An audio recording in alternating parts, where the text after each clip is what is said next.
3:27 a.m. nang magising ako sa tunog ng kama. Yung mahinang pag-ikot ng gulong sa tiles, parang may dahan-dahang tinutulak sa ER. Sa una inisip kong guni-guni lang. Maulan sa labas at ilang oras na rin akong nakatulog ng pabalik-balik sa upuan. Pero habang nag-flicker yung ilaw sa kisame, narinig ko ulit, mas malapit na. Hindi ko pa rin iminulat ang mga mata ko. Pinilit kong manatiling parang tulog. Kasi sa ganitong oras, minsan mas mabuting hindi mo na lang makita kung sino o ano ang gumagalaw. Narinig ko ang mahinang kaluskos ng kumot, tapos ramdam ko may umupo sa tabi ko. Yung kutsyon sa kama sa gilid ko bahagyang lumubog, sapat para maramdaman kong may bigat. Hindi mabigat tulad ng isang adult na pasyente, magaan na parang bata. Hinga, mabagal, mabigat at hindi pantay. Parang yung pasyenteng bagong gising mula sa operasyon. Pagod, pero buhay. Sinabi ko sa sarili ko, siguro si Ate Liz lang to, nagpapahinga saglit. Pero tahimik.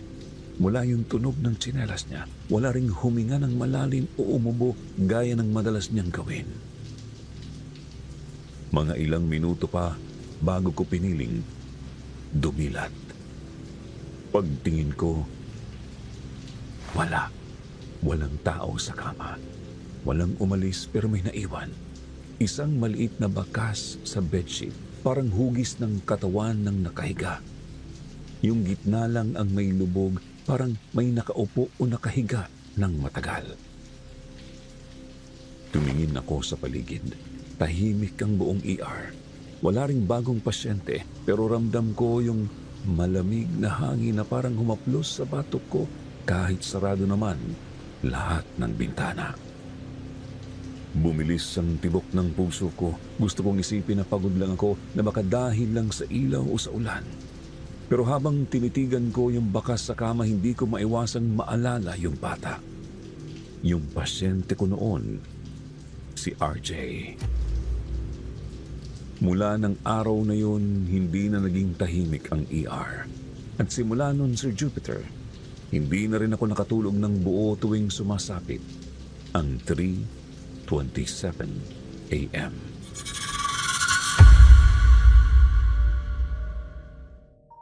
Magandang gabi po, Sir Jupiter, at sa lahat ng nakikinig dito sa inyong channel. Ako po si Ria, 29 na taong gulang, isang registered nurse dito sa Bacolod. Sa bawat bagong rotation o meeting, ganun lagi ang unang sinasabi ko. Maayos, formal at kabisado na ng dila ko. Pero sa loob may kasamang pagod, takot at katahimikan na matagal ko nang itinatago. Kaka-transfer ko lang mula sa medical ward papuntang emergency department. Sa totoo lang, hindi ko alam kung promotion ba yun o parusa. Sa medical ward, mas mahaba ang oras, pero mas may pahinga. Sa ER, walang tigil ang galaw. Bawat segundo may pasyenteng pumapasok, may sinasagip, may tinatapos na papel. Ang bawat shift ay parang labanan sa oras. Dito, kapag nagkamali ka ng isang utos, isang segundong pag-aalinlangan, pwedeng may mamatay. Noong unang linggo ko sa ER, halos hindi ako nakatulog. Ang tunog ng stretcher na hinihila papasok ng triage ay parang musika ng digmaan. Ang beeping ng monitors ay nagsasabay-sabay parang ritmo ng kaba. Ang amoy ng antiseptic ay nakasabit sa hangin, palaging naroon. Kahit anong oras, hindi ko na nga maalala kung kailan ako huling umupo para kumain ng maayos. Kape, biskwit at adrenaline, yun ang pang-araw-araw ko.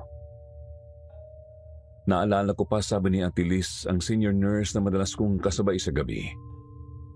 Sanayan lang to, Ria. Pag nakasampung night shift ka na, kahit multo, hindi mo na mapapansin. Napangiti ako noon. Pero hindi ko alam kung biro ba talaga yon o babala, kasi minsan kapag sobrang tahimik, parang may kung anong malamig na presensya sa paligid. Hindi naman ako naniniwala sa mga ganun, pero may mga gabing kahit anong paliwanag parang kulang. Malaki ang ER namin pero luma na ang building.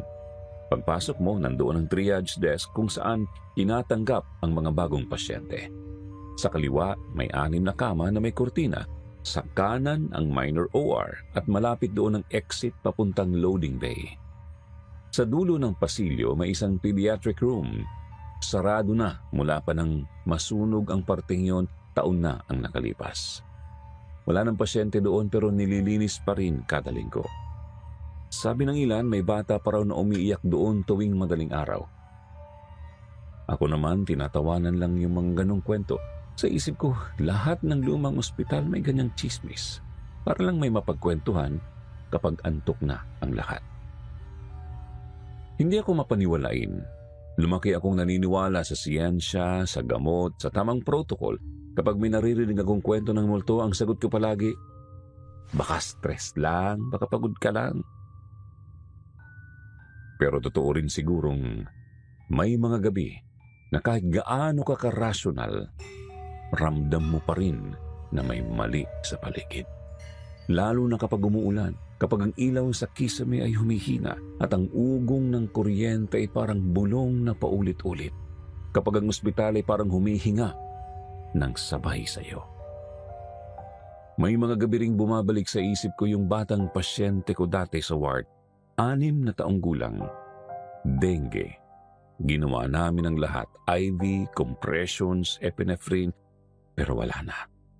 Ako nga ang may hawak ng kamay niya nung huminto ang tibok ng puso niya. Doon ako unang nawasak bilang nurse. Mula noon nangako ako sa sarili ko na hindi na ako mai-involve. Hindi na ako magpapakita ng kahinaan. Hindi na ako magmamahal ng pasyente. Kasi sa trabahong ito, kapag nasanay kang malambot ang puso, ikaw rin ang unang mababasag. Kaya simula noon, naging tahimik ako. Ginawa ko lang ang trabaho ko. Mabilis, maayos, walang emosyon. Hindi ako nakikihalo sa mga usapan ng mga nurse sa pantry. Hindi ako nagkukwento ng personal. Para bang mas madali kung hindi ka kilala ng kahit sino. Ang kailangan lang nila malaman ay gumagana ka, present ka at marunong kang mag-resuscitate ng pasyente kahit nakapikit. Nang lumabas ang bagong schedule, halos lahat ng nurse ay umiiwas sa night shift. Sabi nila, nakakapraning daw, lalo na kapag tahimik at umuulan. Pero ako mismo ang nagboluntaryo. Mas gusto ko kasi ang gabi mas tahimik, mas konti ang tao, mas madali huminga at siguro mas madaling magtago sa dilim. Ang bawat gabi sa ER ay parang sariling orasan. Alas 7, dumarating ang mga endorsement. Alas 8, sunod-sunod ang pasyente. Alas 11, unti-unting tumatahimik. Alauna, may biglang code blue at pagsapit ng alas 3, halos lahat ng ilaw ay tila nagiging maputla. At ang buong ospital, lumulubog sa ingay ng ulan. At sa mga ganitong oras, minsan nararamdaman kong may nakatingin. Hindi sa likod, hindi sa labas, kundi sa mismong pagitan ng mga ingay. Parang may humihinga sa tabi mo. Pero kapag tumingin ka, wala. Parang may naglalakad sa hallway, pero kapag tiningnan mo sa CCTV, walang dumaan. Lahat ng bagay ay tahimik, pero hindi kapayapaan ang dala. Hindi ko alam noon, bulong ni Ria, na yung katahimikang hinahanap ko, yun din pala ang magiging simula ng ingay na hindi ko na mapapatahimik. At sa gabing yun, habang patuloy ang ulan sa labas at ang mga ilaw sa kisame ay kumikislap-kislap, nagsimula ang mga bagay na hindi na niya mababalikan. Ang katahimikan na minsang naging pahinga niya, unti-unti nang magiging bangungot.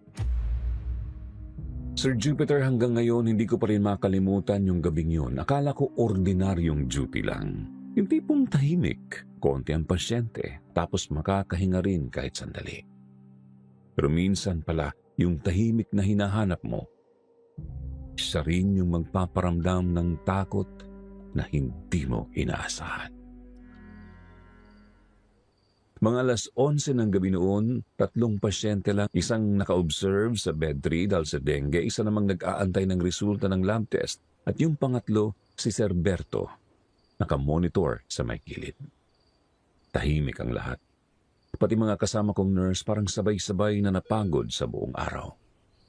Ang tanging maririnig mo lang ay yung mahinang ugong ng aircon, tunog ng monitor na paminsan-minsan tumitipa na beep, at yung patak ng ulan sa bubong ng covered walkway sa labas. Kasama ko noon si Ate Liz, senior nurse, mga 10 taon nang nagtatrabaho sa ospital. Palagi siyang may energy kahit puyat na, yung tipo ng tao na kahit stressed na lahat, siya pa rin yung nagbibiro. Ria, matapos natin ng-endorsement, maaga tayong makakapagkape. Sabi pa niya habang nag-aayos ng chart. Tumango lang ako at ngumiti. Pareho kaming nakatungo sa table. Tinatype ko sa computer yung summary ng dialysis patient namin. Siya naman nagpe-prepare ng endorsement form para sa doktor. Tahimik kaming dalawa, pero hindi yung tahimik na awkward. Yung klase ng tahimik na pareho kayong pagod, pero kampante. Pagkatapos ng ilang minuto, tumayo si Ate Liz. Kaya sandali lang, hi-check ko lang si Sir. Hindi ko na tinanong kung alin sa 3 pasyente ang tinutukoy niya. Karaniwan na kasi yung ganun, madalas nagra-rounds lang para i-monitor ang IV o vital signs. Tumango lang ako at nagpatuloy sa pagtatype. Lumipas ang mga ilang minuto pero napansin kong hindi pa siya bumabalik. Kaya nang tumingin ako sandali sa hallway, nakita kong papunta siya sa pinakadulo, sa may pediatric room. Napakunot noo ako. Matagal nang hindi ginagamit yung kwarto na yun. May history kasi, ilang taon nang nakalipas. May nangyaring sunog doon. Naitabi lang sa maintenance report pero alam ng lahat. Mula noon isinara na ang area. Nililinis pa rin daw weekly pero walang pasyenteng inilalagay. Ba't kayo nandun si Ate Liz? Tanong ko sa sarili ko. Tinignan ko ulit. Nakita kong bahagyang bumukas yung pinto. Dahan-dahan lang, parang hinipan ng hangin.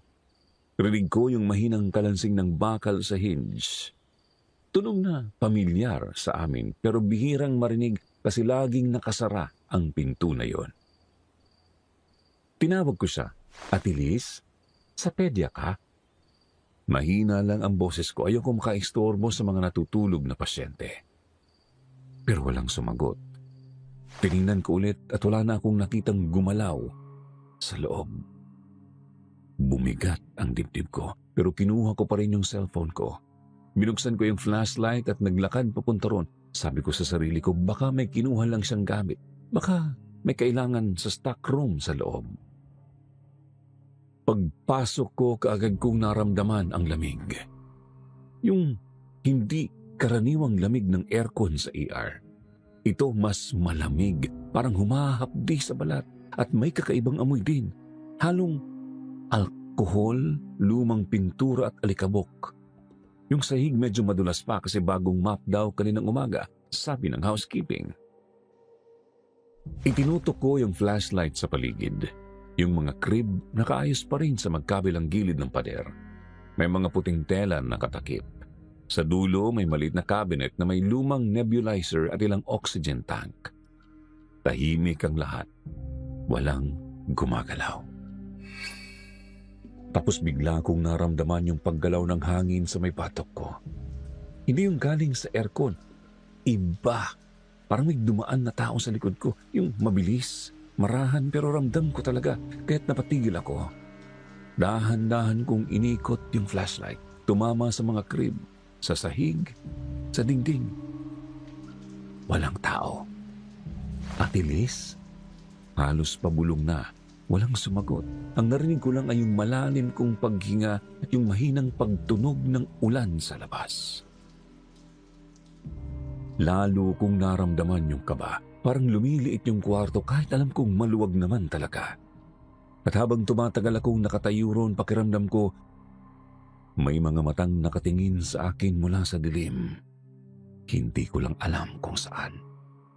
Kaya umatras ako dahan-dahan. Pagbukas ko ng pinto, sakto namang dumating si Jomar sa hallway. Ria, ang ginagawa mo dyan? Tanong niya, medyo gulat ang tono. Sabi ko, sinundan ko si Ate Liz, pumasok siya rito kanina eh. Tumingin siya sa akin at halatang nagtataka. Ha? Nasa pantry si Ate Liz kumakain kasama si Lorna. Natahimik ako. Nanlamig bigla yung kamay ko. Ha? Tumingin ako sa dulo ng koridor at totoo nga, bukas yung pinto ng pantry at naririnig ko pa yung tawanan nila. Rinig ko pa nga si Ate Liz nagsasabi ng, "Ay grabe Ria, ang tahimik mo kanina," habang sumasandok ng kape. Hindi ako nakakibo. Tumawa na lang ako ng pilit. Siguro pagod lang ako. Akala ko kasi pumunta ka sa pedya eh. Pero habang bumabalik ako sa nurse station, tumingin ako ulit sa dulo ng hallway. Doon sa pinto ng pediatric room, nakabukas pa rin ng bahagya. Hindi ko alam kung ako ba yung nakalimot isara o kung may ibang nagbukas. Pagdaan ko, nakita kong may bakas sa sahig. Maliit, bilog-bilog, parang mga basang paa ng bata. Papasok ang direksyon, hindi palabas. Hindi ko na sinabi sa iba. Ayokong pag-usapan kasi baka sabihin nag-iimbento ako o napaparanoid lang. Kinabukasan habang nag-o-audit ako ng chart, bigla kong naalala yung nangyari. Para mapanatag ang loob ko, tinanong ko si Jomar kung pwedeng patingnan yung CCTV sa hallway. Sige, check natin para hindi ka na matakot, sabi niya.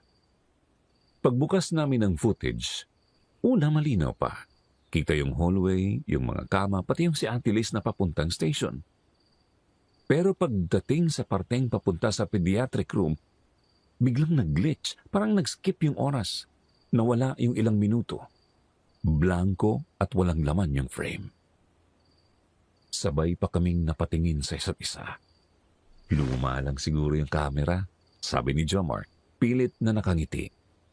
Tumawa rin ako ng mahina pero alam kong pareho naming naramdaman yung kakaiba. Pag-uwi ko kinabukasan, hindi ako makatulog. Kahit nakapikit ako, parang nakikita ko pa rin yung pinto ng pediatric room. Bahagyang nakabukas at sa loob yung dilim na parang may laman. At simula noon, Sir Jupiter, tuwing duty ko sa gabi, hindi ko na magawang lumingon sa dulo ng koridor. Kahit wala namang dahilan, basta mapadaan ako roon, bumibilis ang tibok ng puso ko. Parang may naghihintay. Parang may nakatayo lang sa gilid ng pintuan, tahimik at inaabangan kung kailan ako muling lilingon. Hindi ko alam kung anong nakita ko. Hindi ko rin alam kung may nakita nga ba ako. Pero simula noong gabing yun, parang may nagbago sa hangin ng ER. May tunog na hindi ko maipaliwanag, parang humuhuni, minsan mahina lang. Minsan parang paghinga ng bata. At tuwing lumalakas ang ulan, bumabalik lahat. Yung lamig, yung amoy ng alikabok at yung pakiramdam na hindi ako nag-iisa. Kinabukasan, pilit kong kinalimutan yung nangyari sa pediatric room. Sinabi ko sa sarili ko na baka pagod lang talaga ako. Stressed o baka muni-guni lang dahil kulang sa tulog. Ayokong isipin na totoo yung nakita ko. Kasi kapag naniwala ako, baka hindi ko na kayaning pumasok kinabukasan. Kaya pinilit kong itapon sa isip ko. Parang basurang hindi dapat pinapansin. Maulan na naman nung gabing yun. Madulas ang sahig, malamig ang hangin at kakaunti lang ang pasyente. Pero bandang 2:00, biglang may tumakbong attendant sa ER. Code blue, matanda, cardiac arrest. Agad kaming kumilos. Parang sanay na ang katawan ko sa ganitong sitwasyon. Chest compressions, ambubag, epinephrine, paulit-ulit. Ilang beses namin ginawa ito. Pero bawat segundo, parang may kabigat na hindi ko maintindihan. Naririnig ko ang tunog ng monitor. Flatline. Walang tunog na mas nakakabingi pa doon. Si Ate Liz ang nagdeklara ng oras ng pagkamatay. 3:27 a.m. Napatingin ako bigla. Parehong oras noong gabi na nagising ako sa outpatient area. Parehong oras na parang hindi na ako mapakali simula noon. Pilit kong hindi pinahalata pero parang may malamig na gumapang sa batok ko. Tahimik sa ER pagkatapos. Yung klase ng katahimikang hindi ginhawa kundi bigat. Lahat ng nurse tahimik lang, naglilinis, nagsusulat ng report, parang walang gustong magsalita. Ako naman naglinis ng kama ng matanda. Tinanggal ko yung IV line, inayos ko yung bedsheet, pinunasan ko yung mesa. Routine lang. Pero habang pinupunasan ko yung ibabaw ng kama, narinig ko may tumawag. Rhea! Mahinang boses ng lalaki. Gaspang ng tono, parang paos, masyadong malapit sa tenga ko. Napalingon ako agad. Pero walang tao sa likod ko. Si Jomar nasa nurse's station, si Ate Liz nag-aayos ng chart. Walang kahit sinong lumapit. Tumigil ako ng ilang segundo. Hawak pa yung basang-basahan. Kinilabutan ako pero pinilit kong ngumiti. Pagod lang ako. Sabi ko sa sarili ko. Pinagpatuloy ko ang paglilinis kahit nanginginig yung kamay ko. Pagkatapos ng shift, habang ina-update ko yung chart ng namatay na pasyente, napansin ko ulit yung oras. Declared dead at 3:27 a.m. Napalunok ako. Parehong oras, parehong pakiramdam. Hindi ko alam kung coincidence lang pero simula noon parang gusto ko nang umiwas sa ER tuwing 3:00. Rhea, pahinga ka muna. Ako na bahala dito. Sabi ni Ate Liz nang mapansin niyang tulala ako. Mukhang pagod ka na talaga. Tumango ako kahit ayaw ko sanang aminin. Sa totoo lang, pagod na ako. Hindi lang sa trabaho, kundi sa kaba na hindi ko na maipaliwanag. Kaya pumunta ako sa outpatient area para magpahinga. Madilim na pero pamilyar ang amoy ng alcohol at disinfectant. Umupo ako sa kama sa tabi ng dingding, yung parte na hindi kita sa CCTV. Parang safe spot ko kasi yon. Naglagay ako ng kumot, pinikit ang mata at sinubukang kalimutan ang lahat. Pero hindi pa man ako tuluyang nakakatulog, naramdaman kong may gumalaw sa kama sa tabi ko. Yung tunog ng spring, yung marahang pagbaba ng kutsyon. Hindi ako pwedeng magkamali, parang may umupo. Hindi ako gumalaw, nakiramdam lang ako. May humihinga, mabagal, malalim, parang pagod na tao. Ilang segundo, ilang minuto, hindi ko alam. Basta ang alam ko, naroon siya. Siguro si Ate Liz to. Sabi ko sa isip ko, siguro gusto lang ding magpahinga. Pero nang marinig ko yung ugong ng aircon at yung patak ng ulan sa labas, napansin kong wala akong marinig na ibang tunog ng sapatos o kahit anong kilos ng tao. Wala ring amoy ng kape o alkohol na dala niya palagi. Wala talaga. Dahan-dahan kong binuksan yung mata ko. Walang tao. Pero yung kama sa tabi ko may marka, may dent na parang may nakahiga at yung kumot medyo nakaangat, parang may hangin sa ilalim. Hindi ako nakagalaw. Parang natuyuan ako ng dugo. Gusto kong sumigaw pero walang lumabas na tunog. Ang nagawa ko lang ay huminga ng mabilis, sabay takbo palabas ng outpatient area. Hindi ko man lang tiningnan kung nakasara yung pinto. Tumakbo lang ako hanggang nurse's stations at kunwari kukuha ng tubig. Kunwari okay lang ako. Pero hindi na ako nakabalik para matulog. Kinabukasan pag-uwi ko, hindi ako makatulog kahit sa bahay. Sa bawat pikit ng mata ko, naririnig ko yung marahang hinga. Minsan parang nasa tabi ko. Minsan parang nasa likod lang ng pinto. Akala ko paglabas ko ng ospital tapos na. Pero dala ko pa rin hanggang sa bahay. Pagbalik ko kinagabihan, pinilit kong maging normal. Nagsimula ako ng shift gaya ng dati, pero yung utak ko doon pa rin sa 3:27. Sa kama, sa dent na parang katawan. Napansin ko tuwing 3:00 nagiging iba ang hangin sa ER. Parang lumalamig nang hindi naman tumataas ang aircon. Ang ilaw sa dulo ng hallway, yung papunta sa pediatric room, biglang nanginginig. Umiilaw, namamatay, umiilaw ulit. Sabi ni Jomar, "Bulb lang yan, papalitan bukas." Pero sa akin, hindi lang yun simpleng bulb. Parang paalala. Gabi-gabi pare-pareho, may maririnig akong ungol o marahang tunog ng kama.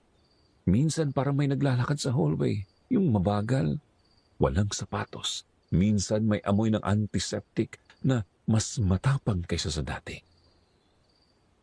Parang bagong linis kahit wala namang naglinis. At kapag naririnig ko yung ulan sa labas, yung patak sa bubong, mas lalo kong nararamdaman na may ibang presensya sa paligid. Hindi multo, hindi ko nga alam kung anong tawag, basta hindi siya guni-guni. Hindi na. Ayokong sabihin sa iba kasi baka isipin nilang napapraning ako. Baka isipin ni Ate Liz na naapektuhan ako sa pagkamatay ng pasyente. Kaya tinahimik ko na lang. Pero sa totoo lang, Sir Jupiter, doon ako unang natakot, hindi lang sa kung anong meron sa ospital, kundi sa sarili ko. Kasi hindi ko na alam kung ano ang totoo. Baka nga ako na mismo yung nawawala sa realidad eh. Simula noon, hindi ko na kayang pumikit ng tahimik. Kahit ilang shift pa ang lumipas, parang lagi kong hinihintay yung 3:00. Parang nakaprograma sa katawan ko. 3:27. Yung oras ng pagkamatay ng pasyente, oras ng paggalaw ng kama, oras ng lahat ng hindi ko maipaliwanag. At sa bawat pagdaan ng gabi, nararamdaman kong mas lumalapit siya. Hindi ko alam kung sino o ano, pero sigurado akong hindi lang ako ang gising sa ospital tuwing madaling araw. Mula nung gabing may narinig akong bumubulong ng pangalan ko, hindi na ako naging mapanatag. Akala ko una pagod lang, dala ng puyat at stress. Pero habang lumilipas ang mga araw, parang mas lumalalim yung takot na hindi ko maipaliwanag. Hindi siya yung biglang takot na may multo. Mas tahimik, mas mabigat. Parang may kasamang hiya kasi alam kong nurse ako, tao ng siyensya at hindi ako dapat natitinag sa mga ganitong bagay. Pero totoo, Sir Jupiter, sa mga sumunod na gabi, mas naging matalim yung pandinig ko sa lahat ng ingay. Parang bawat tunog sa ER may ibig sabihin. Yung pag-ring ng monitor na dati ay normal lang, ngayon parang pumapasok sa ulo ko. Yung kaluskos ng papel, yung pagtama ng ulan sa bintana, yung lagitik ng fluorescent light. Lahat parang sabay-sabay na kumakapit sa tenga ko. Unti-unti hindi na ako sumasabay sa usapan ng mga kasama ko. Dati kahit papaano nakikipagbiruan pa ako kay Ate Liz o nakikinig sa kwento ni Jomar tungkol sa pamilya niya. Pero ngayon mas gusto kong manahimik. Kapag break, nasa gilid lang ako ng station. Nakatitig sa chart o minsan sa sahig. Minsan nga napapansin na nila. Sabi ni Ate Liz, "Ria, baka nasosobrahan ka sa kape." Sabay tawa.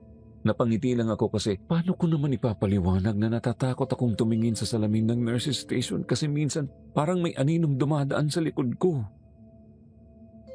Habang tumatagal, mas nagiging magulo ang mga bagay. May mga chart na nawawala, hindi palagi pero sapat para mag-alala. Minsan chart ng bagong admit. Minsan naman discharge paper ng pasyenteng stable na. Tapos maya-maya bigla silang lilitaw ulit sa mesa ko. Maayos, may lagda ko pa. Pero alam kong hindi ko pa yun nilagdaan. Hindi ko alam kung nagkakamali lang ako o may iba talagang gumagalaw. Isang beses habang nag-a-update ako ng census, napansin kong may record akong hindi ko maalala na ginawa. Nakatype, maayos ang font, may oras at pirma ko pa. Pero ang weird, kasi yung oras na nakalagay noon, tulog ako noon. Hindi ko alam kung nagkamali lang ng entry si Jomar o glitch lang sa system. Sinubukan kong i-ignore. Pero may parte sa akin na parang alam kong hindi basta pagkakamali lang. Gabi ng Huwebes noon, maulan at halos kalahati lang ng kama sa ER ang may pasyente. Mga bandang 11:00, dumating ang isang matandang lalaki. Dinala siya ng 2 aide. May dalang chart na may nakasulat na for dialysis endorsement. Halatang nanghihina na siya, maputla at ang mga daliri niya nangingitim sa tagal ng karamdaman. Tinulungan ko silang ilipat siya sa kama. Tinanggal ang kumot para maayos ang posisyon niya. Habang inaayos ko yung IV line, napansin kong malamig yung balat niya. Hindi lang basta malamig, parang walang buhay, pero nakita kong gumagalaw pa yung dibdib niya, kaya inisip ko baka dahil sa mahinang circulation. Sinubukan kong maging kalmado kasi baka imagination ko lang. Binuksan ko yung chart niya. History of chronic kidney disease, multiple admissions, and for transfer to dialysis once cleared. Routine case kung tutuusin. Sinimulan kong isulat ang vital signs, BP 90/60, HR 68, RR 20. Normal para sa kondisyon niya. Tahimik lang siya habang nag-notes ako, pero ramdam kong gising siya. Yung mata niya nakapikit, pero may bahagyang galaw. Pagkatapos kong tapusin yung chart, bigla kong naramdaman na may humawak sa kamay ko. Mahina pero matatag. Nilingon ko siya, nakatingin na pala siya sa akin. Yung mga mata niya mapurol, parang may tubig, at ang labi niya bahagyang gumagalaw. Salamat, mahina niyang sabi. Hindi ko alam kung anong dapat kong maramdaman, pero napatigil ako sandali, tapos ngumiti lang. Malayon tay, sabi ko. Pilit kong pinakakalma ang sarili ko. Ililipat na po namin kayo sa dialysis pag cleared na po. Hindi na siya sumagot. Kumalma yung paghinga niya, parang nakatulog. Ako naman inayos ko yung chart. Pinirmahan, nilagyan ng oras at nilagay sa tray. Lahat normal. Tahimik ulit ang ER. Kinabukasan, pagpasok ko sa duty, tinawag ako ng head nurse. May kasabay akong kaba habang papasok sa opisina niya. Tahimik siya habang hinahanap ang isang folder. Si Doc Velez nandun din, nakaupo at seryoso ang mukha. Ria, sabi ng head nurse, may kailangan tayong i-check tungkol sa endorsement kagabi. Nagkibit balikat ako. Ano po yun, ma'am? Tumingin siya sa akin. Bakit ka nag-endorse kagabi ng dialysis patient? Medyo nagulat ako. Si patient Reyes po, ma'am, dinala ng aid. Semi-conscious, nag-assist po ako, naglag, tapos sinabihan si Doc for transfer. Tahimik silang dalawa. Kita ko yung pagtitingin ng puno ng alinlangan. Kinuha ni ma'am yung isang papel sa folder at inilapag sa mesa. Ria, marahan niyang sabi. Ito yung death certificate ni Mr. Reyes. He was pronounced dead at 9 o'clock kagabi. Parang nanlamig ako bigla. Ma'am, hindi po. Buhay po siya. Nag-check po ako ng vitals. May pulse, nakahinga pa nga. Nakausap ko pa, sabi niya salamat. Siguro pagod ka lang, Ria. Sagot ni ma'am. Mahinahon pero may halong pag-aalala. Baka napaghalo mo yung oras ng admission o ibang pasyente. Pero alam ko, Sir Jupiter, hindi ako nagkakamali. Lahat ng detalye sariwa pa sa isip ko. Ang lamig ng kamay niya, yung paghawak niya sa akin, yung tono ng boses niya nang sabihin niyang salamat. Hindi mo makakalimutan yun kung narinig mo mismo. Tiningnan ako ni Doc Velez. Para malinaw, sabi niya, tingnan natin sa CCTV para ma-check kung ano ang nangyari. Pinakita nila yung footage. Nakita ko yung sarili ko, nakatayo sa tabi ng kama, hawak ang chart, nagsusulat, parang may kausap. Nakatingin pa ako sa bandang kaliwa na parang may kinakausap sa kama. Pero walang tao. Walang katawan. Walang pasyente. Walang stretcher. Blanko ang kama. Puting kumot lang. Ako lang mag-isa sa video. Hindi ako nakapagsalita. Parang tinanggalan ng laman yung dibdib ko. Napayuko lang ako at nakatitig sa sahig habang tuloy pa rin sa pagtakbo yung video. Parang pinapanood ko yung sarili kong kausap ang wala. Paglabas ko ng opisina, nanginginig yung kamay ko. Sinubukan kong huminga ng malalim pero parang may nakapatong sa dibdib ko. Paulit-ulit kong sinabi sa sarili ko, pagod lang ako. Siguro glitch lang sa CCTV. Siguro nagkapalit lang ng file. Hindi totoo ito. Pero kahit anong paliwanag, hindi mawala yung kaba. Pagbalik ko sa station, nakita kong tahimik yung buong ER. Walang masyadong pasyente pero ang bigat ng hangin. Nilapitan ako ni Ate Liz at tinanong kung ayos lang ako. Tumangulang ako at nagkunwaring busy sa pag-aayos ng mga chart. Mga bandang 2:00, napansin ko yung kama kung saan ko inendorse yung matanda kagabi. Walang laman. Nilinis na yun, walang pasyente. Pero habang ina-update ko yung logbook, nakita kong nakapatong sa mesa ko yung chart ni Mr. Reyes. Maayos, nakatupi, may pirma ko. Inilagay ko yun sa tray para isoli pero pagbalik ko mula sa CR, nandun ulit sa mesa ko. Inulit ko. Nilipat ko sa file cabinet pero makalipas lang ang ilang minuto, pagbalik ko nakapatong na naman sa ibabaw ng desk ko. Parang may nagbalik.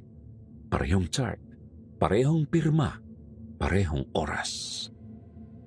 Tinitigan ko yung papel, Sir Jupiter. Medyo nanginginig yung mga daliri ko. Alam kong hindi ako tulog, hindi ako nananaginip. At habang nakatitig ako, napansin kong may bahagyang basa sa gilid ng papel, parang patak ng tubig. Di ko alam kung ulan o pawis o kung ano, pero habang tinitingnan ko, parang mas lumalamig yung paligid. At doon ko lang napagtanto, simula nung gabing nakausap ko siya, parang hindi na nawala yung presensya niya. Hindi ko siya nakikita pero ramdam ko na parang may nanonood. Hindi nakakatakot sa una pero habang tumatagal, parang unti-unti nang bumibigat yung bawat gabi sa ER. Minsan sa bawat pagpatay ng ilaw sa dulo ng hallway, parang may aninong humahabol sa ilaw, pero parang may aninong humahabol sa ilaw bago ito tuluyang magdilim. Minsan naman kapag sinasara ko yung logbook, may mga pangalan na hindi ko naman isinulat, pero pamilyar, mga pasyenteng alam kung wala na.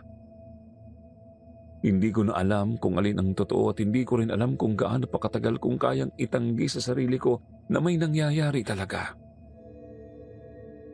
Kasi minsan, Sir Jupiter, may mga gabi na habang nag-iisa ako sa nurse's station, tahimik lang lahat.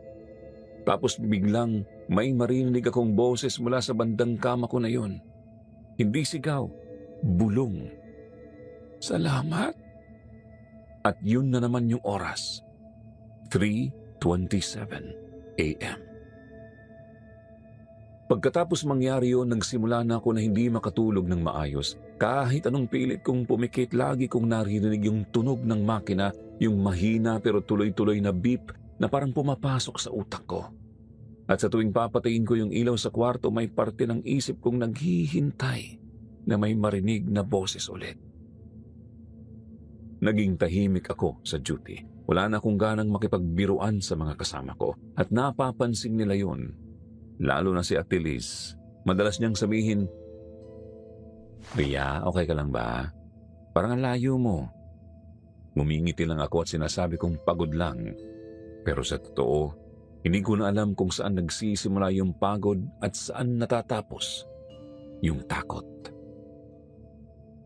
Kahit sa simpleng tunog, pagbukas ng automatic door, kaluskos ng cart, lagaslas ng tubig sa lababo, napapalingon ako. Minsan may mga sandaling parang may naglalakad sa likod ko, yung pamilyar na tunog ng rubber shoes sa tiles.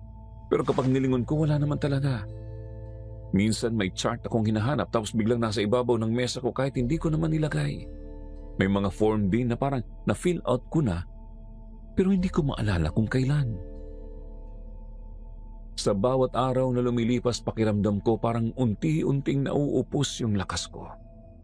Sa bawat gabi, mas bumibigat yung dibdib ko. Hindi ko na rin halos makontrol yung panginginig ng kamay ko.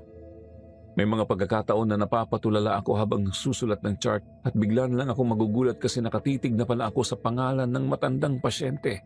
Yung dati kong na-endorse, yung dapat patay na.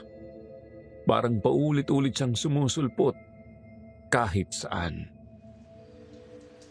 Isang gabi habang duty ulit, bumuhos ang malakas na ulan. Ramdam ko yung lamig ng hangin kahit nakasara yung mga bintana. Tahimik ang ER. Kakaunti lang ang pasyente, karamihan tulog. Si Ate Liz nasa kabilang station, nag-a-update ng chart. Si Jomar naman abala sa pag-aayos ng supplies. Ako, nakaupo sa tapat ng nurse's desk. Hinihigop yung maligamgam kong kape. Sinusubukang ipahinga kahit sandali yung utak ko. Bigla na lang namatay yung ilaw. Walang babala, walang ingay ng generator, parang pinutol lahat sabay-sabay. Umalingaw-ngaw sa paligid yung mga sigaw ng bantay at pasyente. Sa ilang segundo, puro dilim lang talaga. Pagkatapos unti-unting bumukas yung emergency lights. Mahina lang, kulay dilaw, parang galing sa lumang bumbilya. Paglingon ko sa mga monitor, sabay-sabay silang tumunog. Lahat ng screen, pare-parehong linya, flatline. Sa unang segundo, inisip kong baka nagka-surge lang, pero habang tinitingnan ko yung mga pasyente, buhay silang lahat. Humihinga, kumikilos, pero yung monitor nila patay. Yung tunog sabay-sabay, maingay na parang sigaw. Hinawakan ko agad yung LED ng isa sa mga monitor at chinek kung natanggal. Pero nakakabit naman lahat. Yung isa kong kasama lumapit din, nakita ko sa mata niya yung parehong gulat na nararamdaman ko, tapos bigla na lang tumigil lahat. Tahimik. Parang walang nangyari. Parang walang ingay. Kahit yung ulan sa labas biglang nawala. Tumingin ako sa orasan sa dingding. 3:27 a.m. Parehong oras. Parehong eksaktong minuto tulad ng mga gabing may kakaibang nangyayari. Naramdaman ko yung malamig na hangin sa batok ko at hindi yung normal na lamig ng aircon. Iba, parang hininga. Napahawak ako sa leeg ko at sa pagyugo ko nahulog sa sahig yung mga chart na hawak ko. Pagkakalat ng mga papel sa tiles, nakita ko yung isang chart na bumungad. Yung pangalan niya, paulit-ulit, nakalagay sa bawat pahina, sa bawat lag. Pareho ang sulat. Sulat ko, pero hindi ko alam kung kailan ko yun sinulat. Napaupo ako, pinulot isa-isa, pero habang tinitingnan ko, parang dumadami pa. Parang bawat papel na pinipili ko may sumusulpot ulit sa mesa hanggang sa halos mapuno yung lapag ng mga papel na pare-pareho lang ang pangalan. Huminga ako ng malalim. Pilit kong pinakalma ang sarili ko. Sinabi ko sa isip ko baka over-fatigue lang, baka napapanaginipan ko lang lahat to kahit gising ako. Pero kahit anong paliwanag ang sabihin ko sa sarili ko, hindi ko mabura yung bigat na bumabalot sa dibdib ko. Simula nung gabing yon, hindi na ako tumitingin sa orasan kapag madaling araw. Hindi ko na rin hinahawakan yung mga chart kapag mag-isa ako. Kapag kailangan kong mag-update ng record, hinihintay kong may kasama. Pero kahit ganun, hindi na ako mapakali. Parang lahat ng bagay sa paligid ko gusto akong paalalahanan ng hindi ko dapat makita. Araw-araw, mas lalong bumababa yung boses ko. Wala na akong sigla. Hindi na ako makakain ng maayos. Kapag nasa bahay, nakatitig lang ako sa dingding, pinapakinggan kung may maririnig akong boses mula sa isip ko o sa labas. Hindi ko na alam kung alin ang totoo. Si Ate Liz minsan lumapit ulit. Sinabing ipagdasal ko raw lahat. Pero ang nasabi ko lang, ayokong mapahiya. Kasi paano kung totoo nga? Paano kung hindi lang ito pagod? Hindi lang ito stress? Paano kung ako lang talaga yung nakakakita at nakakaramdam? Minsan gusto ko na lang umiyak habang naka-duty pero pinipigilan ko kasi kapag umiyak ako baka hindi na ako tumigil. Ngayon bawat tunog ng monitor, bawat pag-ikot ng wheels ng stretchers, bawat boses ng pasyente, lahat parang may kahulugan na, lahat may kasabay na kaba. At sa tuwing sasapit yung 3:00, yung oras na yun, hindi ko na hinihintay basta nakakaramdam ako ng lamig o ng kakaibang hangin. Pinipikit ko na lang yung mga mata ko at umaasang pagdilat ko. Tapos na. Pero hindi natatapos. Sir Jupiter, pakiramdam ko unti-unti na akong kinakain ng takot na ako mismo ang pilit kong itinatanggi. Hindi ko alam kung ano na ang totoo. Hindi ko alam kung sino pa yung dapat kong paniwalaan. Sarili ko ba o yung mga mata kong nakakakita ng hindi dapat makita?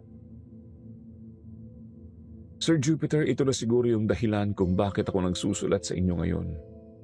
Hindi ko na talaga alam kung ano pa ang totoo. Parang araw-araw may bahagi sa akin na nawawala. Hindi ko na rin alam kung kailan ako huling nakatulog ng mahimbing. Minsan kahit nakapikit ako, pakiramdam ko, gising pa rin ako. Parang hindi ako makawala sa isang mahabang gabi na paulit-ulit lang. Simula nung gabing nag-brown out at sabay-sabay nag-flatline yung mga monitor, hindi na ako bumalik sa dati. Hindi ko na kayang makinig sa tunog ng beep. Kahit sa bahay kapag naririnig ko yung alarm ng cellphone ko, napapahawak ako sa dibdib. Parang tinutusok ng lamig yung loob ko. May mga araw na gusto ko nang mapatingin sa doktor pero natatakot ako. Hindi sa diagnosis kundi sa posibilidad na baka sabihin nilang wala naman talaga akong problema. Kasi kung wala, ibig sabihin, totoo lahat ng to. Madalas kong maramdaman na may nakatingin sa akin lalo na pag nasa station ako mag-isa. Yung direksyon ng tingin, galing lagi sa dulo ng hallway, sa pediatric room, doon sa kwartong matagal nang sarado.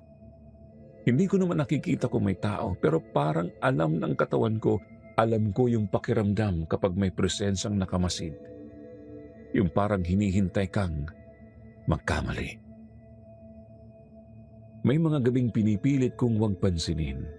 Nagpapanggap akong busy, nagdo-document kahit wala na akong kailangang isulat. Pero kahit anong iwas, naaamoy ko pa rin yung halimuyak ng alkohol, halong kalawang, yung amoy na parang luma, na parang galing sa mga gamit na hindi na hinawakan ng matagal. At kahit umuwi na ako, dala ko pa rin, nasa kamay ko, sa damit ko, minsan sa unan ko kapag humihiga ako, parang kumakapit. Naisip ko baka ako na yung mali. Baka ako na yung dinalaw, hindi yung ospital.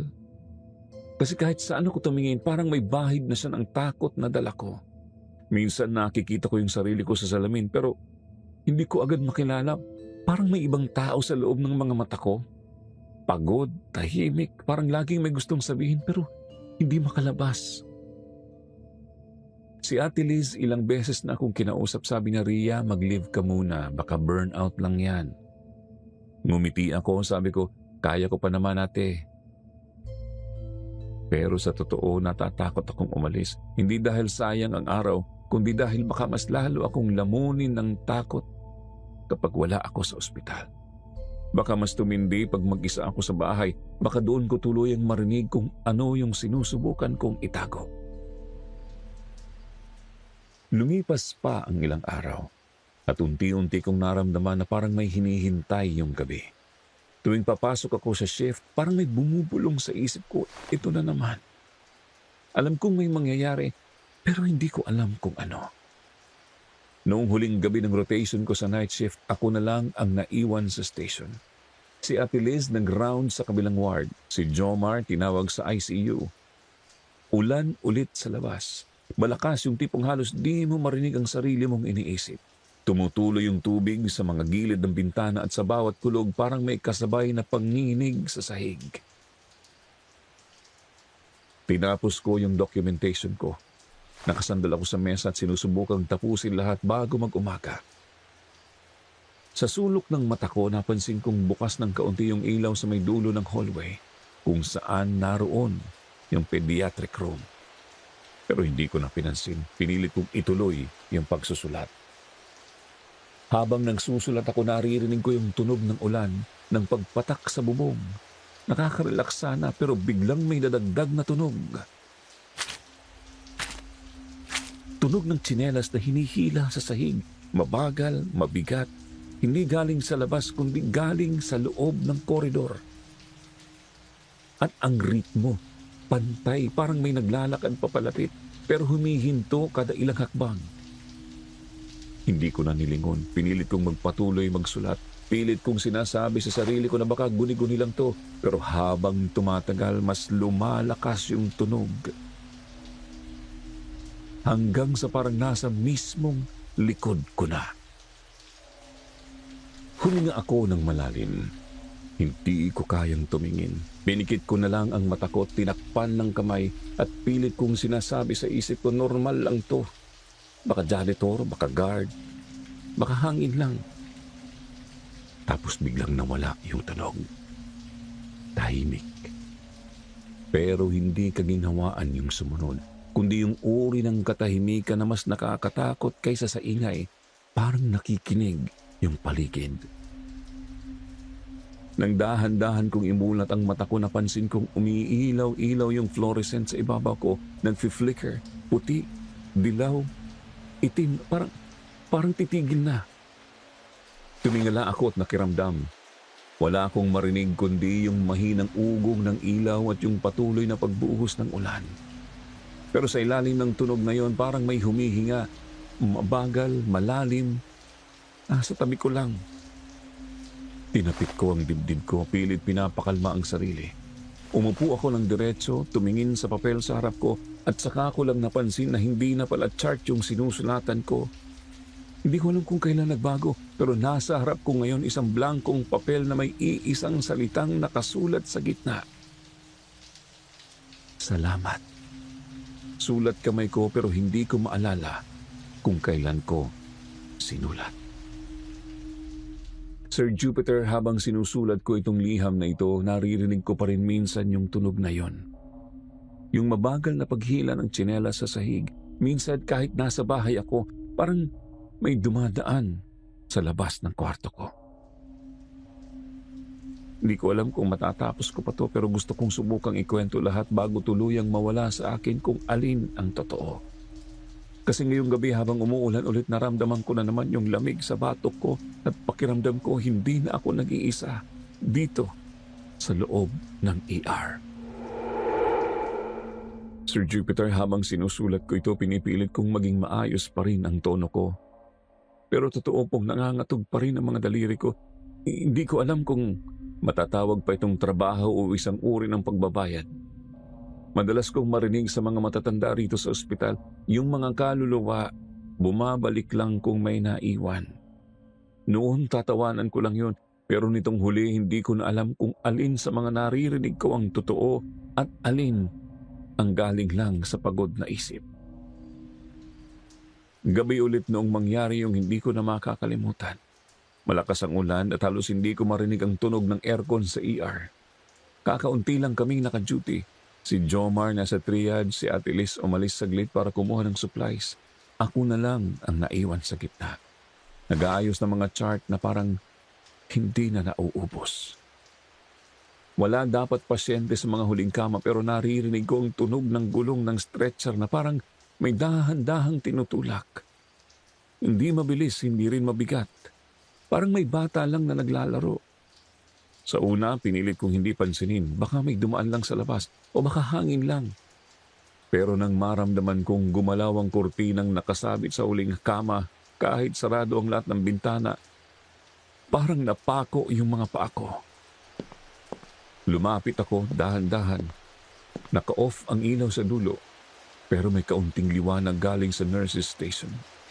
Sa ilalim ng kurtina may bakas ng paa, maliit lang. Parang sa batang hindi pa sanay maglakad ng maayos. Basa ang sahig, hindi ulan, hindi dugo, parang tubig na may halong alkohol. Pagbukas ko ng kurtina, wala namang tao. Pero may naramdaman akong malamig na hangin, yung tipong dumadampi sa batok kahit walang dapat pumasok na hangin. Sa kama may maliit na indentasyon sa gitna ng bedsheet, hindi sapat para sa isang adult na pasyente. Parang bigat ng batang nakaupo lang. Hindi ako sumigaw, hindi rin ako tumakbo. Ang una kong ginawa, inabot ko yung chart sa mesa. Parang instinct, nakasulat doon ang pangalan ng batang nasawi noon sa medical ward. RJC. Yung una kong hawak na pasyente. Yung bata na pinangakuan kong hindi ko na ulit hahayaang mangyari sa iba. Sir Jupiter, doon ako tuluyang napaluhod. Hindi dahil sa takot, kundi dahil sa bigat ng alaala. Ilang taon ko nang iniwasang isipin yung gabi na yun. Yung malamig na kamay ng batang hindi ko na nagawang masagip. Yung tunog ng monitor na nag-flatline habang umiiyak ang nanay niya sa gilid. At yung oras na nakapirma sa record, 3:27 a.m.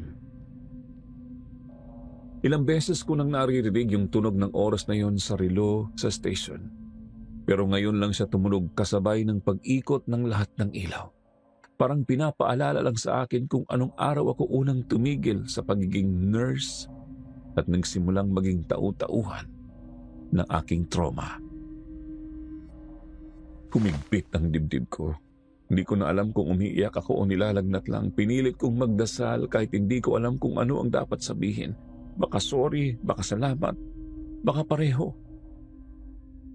Tumigil ako sa gitna ng ER at tignan ko lahat ng kama. Lahat ng kama may dent. Hindi malalim pero sapat para isipin mong may nakahiga. Tahimik ang paligid pero ang tahimik na yun hindi na parang pahinga. Parang pakinig.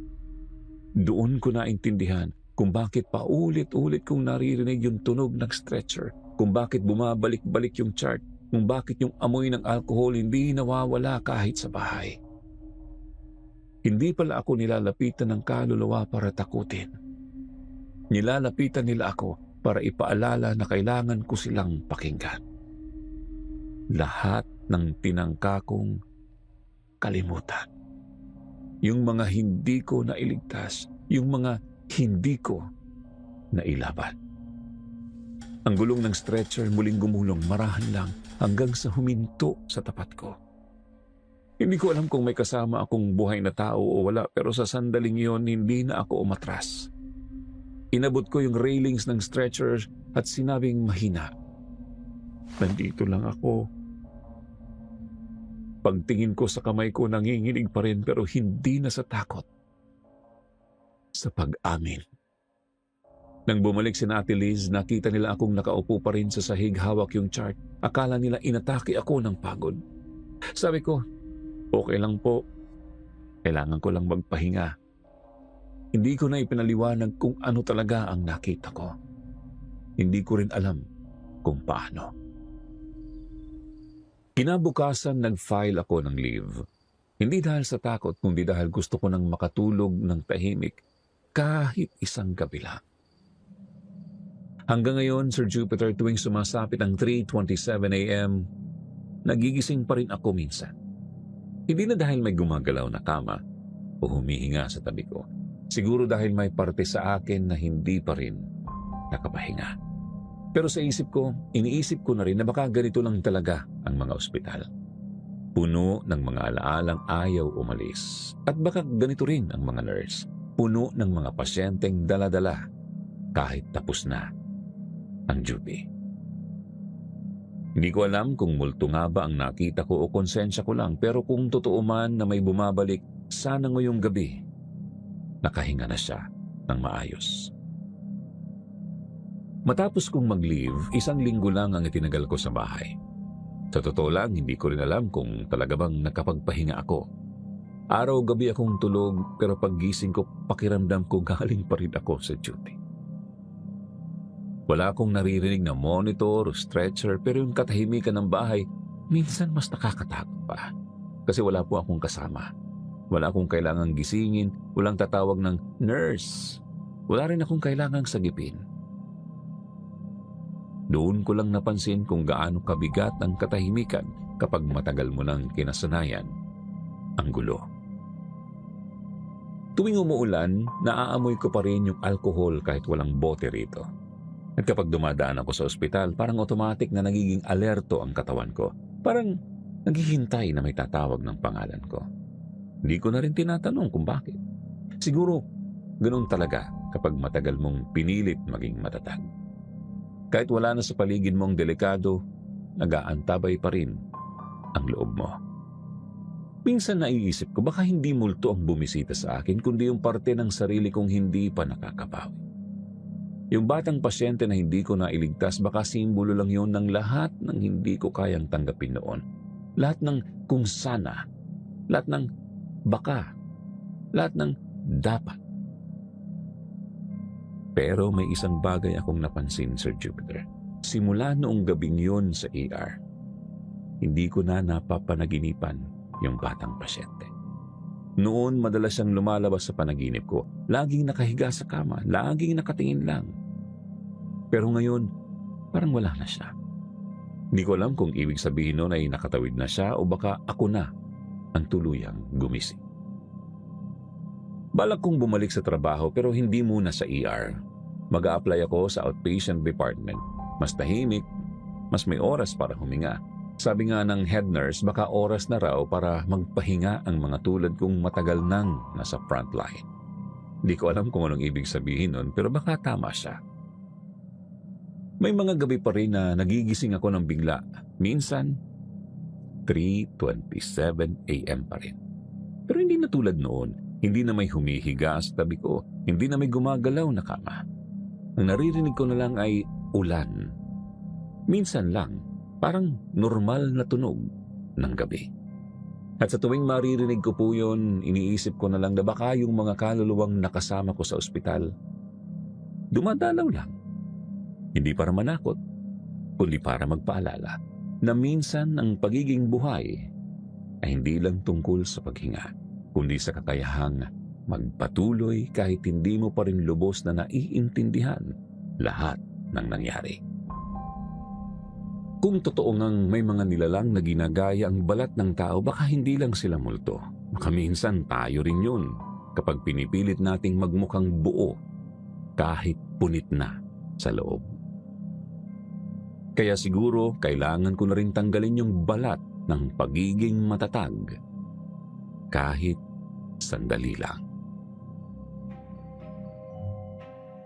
Maraming salamat po Sir Jupiter sa pakikinig. Hindi ko alam kung ano ang mangyayari pagkatapos kong ipadala ang kwentong ito. Pero sa ngayon, sapat nang malaman kong may nakarinig. Sana ngayong gabi makatulog na ako nang walang humihiga sa tabi ko. Ria.